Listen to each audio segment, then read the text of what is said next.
मैंने कुछ कदम आगे बढ़ाया और फिर पीछे हट गया। इतनी हाइट से घर और लोग चींटियों की तरह दिखाई दे रहे थे और फिर मेरा डर वापस आ गया। Did I really need all this? लेकिन अब बहुत देर हो चुकी थी। मैंने पहले ही उड़ना सीख लिया था। हाय, मेरा नाम बेन है और मैं 16 साल का हूँ। मैं बिल्कुल लूजर हुआ करता था। स्कूल में मेरे कोई फ्रेंड्स नहीं थे और लड़कियां मुझे देखती तक नहीं थी। इसमें कोई हैरानी की बात नहीं थी क्योंकि मैं ऑलमोस्ट हमेशा पढ़ता रहता था, इसलिए मुझे कोई आइडिया नहीं था कि लोगों से बात कैसे की जाती है। और जब वो मुझे कहीं इनवाइट करना भूल जाते थे तो भी मैं खुश रहता था। लेकिन एक दिन सब बदल गया। उस दिन मैं हमेशा की तरह घर वापस जा रहा था, तभी स्कूल की सबसे खूबसूरत लड़की मिरांडा अचानक मेरे पास आई। उसे देखकर मेरी तो सांसें ही रुक गई थी। वो मुझसे क्या चाहती थी? और फिर मिरांडा ने मुझे कुछ ऐसा करने के लिए कहा जिसकी मुझे जरा भी उम्मीद नहीं थी। उसने शाम को मेरे साथ क्लाइंबिंग वॉल पर जाने के लिए कहा। मैं इतना शॉक्ड था कि मुझे कुछ समझ नहीं आया और मैंने तुरंत हाँ बोल दिया। लेकिन सबसे डरावनी बात ये नहीं थी कि मिरांडा को अचानक मुझ में इंटरेस्ट आ गया। It was my fear of Heights. जब मैं 5 साल का था तब मेरी फैमिली वेकेशन पर गई थी। जैसे ही प्लेन ऊंचाई पर पहुंचा, मैंने इतनी जोर जोर से चिल्लाना शुरू कर दिया कि पायलट्स को पास के एयरपोर्ट पर प्लेन लैंड करना पड़ा। तब से मुझे किसी ऊंची बिल्डिंग की खिड़की से बाहर झांकने में भी डर लगता था। इसलिए इसमें कोई हैरानी नहीं होनी चाहिए कि वॉल पर चढ़ने के बारे में सोचकर ही मुझे बहुत घबराहट हो रही थी। लेकिन उस वक्त सब मुझे और मिरांडा को देख रहे थे, इसलिए मेरे पास उसे हाँ बोलने के अलावा और कोई चारा नहीं था। मैंने उसका ऑफर एक्सेप्ट तो कर लिया, लेकिन बाद में मुझे रिग्रेट होने लगा। डेट से पहले मैंने अपने बड़े भाई को अपनी प्रॉब्लम के बारे में बताया।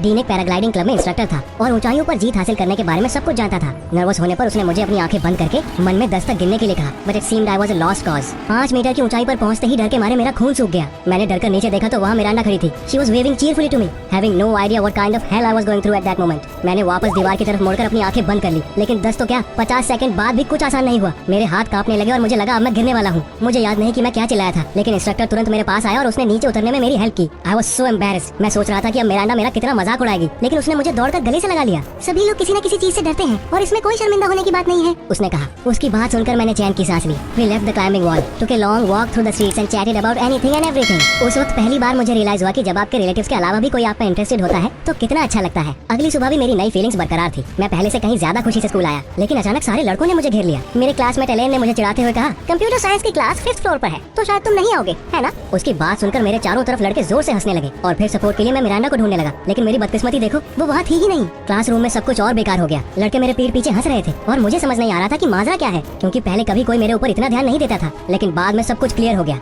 मैं स्कूल ग्रुप के चैट में गया और देखा तो वहाँ पर किसी एनोनिमस अकाउंट से एक वीडियो अपलोड किया गया था। उस वीडियो में इंस्ट्रक्टर मुझे अपनी बाहों में क्लाइंबिंग वॉल से नीचे ला रहा था। मुझे लाइफ में पहले कभी इतनी शर्म नहीं आई। उस वक्त मुझे रियलाइज हुआ कि मिरांडा ने मुझे डेट पर चलने के लिए क्यों कहा था। अब तो उसे खुद पर बहुत प्राउड फील हो रहा होगा। She had managed to film the school nerd asking for help practically in tears. मैं क्लासरूम से बाहर निकलकर तुरंत अपने भाई के पास पहुंच गया। डीन ने मुझे एक आइडिया दिया जो उस दिन के ह्यूमिलिएशन से ज्यादा परेशान करने वाला था। My brother suggested that I overcome my biggest fear, fly on a paraglider and post a video on social media. अगर वो ये बात किसी और दिन कहता तो मैं ऐसे पागलपन के लिए उसे जरूर मना कर देता, लेकिन उस वक्त मुझे प्रूव करना था कि मैं कायर नहीं हूँ और मुझे भी मस्ती करनी आती है। इसके अलावा मैं मिरांडा से बदला लेना चाहता था। मेरे एक्सट्रीम वीडियोस के बाद उसे जरूर अपने किए का पछतावा होगा। मैं और मेरा भाई उसी दिन माउंटेन्स पर उसके बेस पर गए। डीन ने मुझे तुरंत वार्न किया, in our state you could only fly with an instructor until you turned 18, so he tied me tightly to himself. लेकिन फिर भी मुझे बहुत डर लग रहा था। जैसे ही डीन ने दौड़ना शुरू किया, अचानक मेरे बचपन वाला डर वापस आ गया। मैंने अपने पैर जमीन पर रख दिए और जितनी जोर से चिल्ला सकता था चिल्लाने लगा। ऑफ कोर्स उसके बाद मेरे भाई ने सब कुछ कैंसिल कर दिया और मैं एम्बैरेस्ड होकर इक्विपमेंट से बाहर निकल आया। जब मैं घर वापस आया तो मेरा मूड बिल्कुल खराब था। आफ्टर ऑल अब मैं अपने क्लासमेट्स को गलत साबित नहीं कर पाऊंगा और वो हमेशा मेरा मजाक उड़ाएंगे। नेक्स्ट मॉर्निंग मेरा डर सही साबित हुआ, लेकिन जो हुआ उसकी मुझे बिल्कुल भी उम्मीद नहीं थी।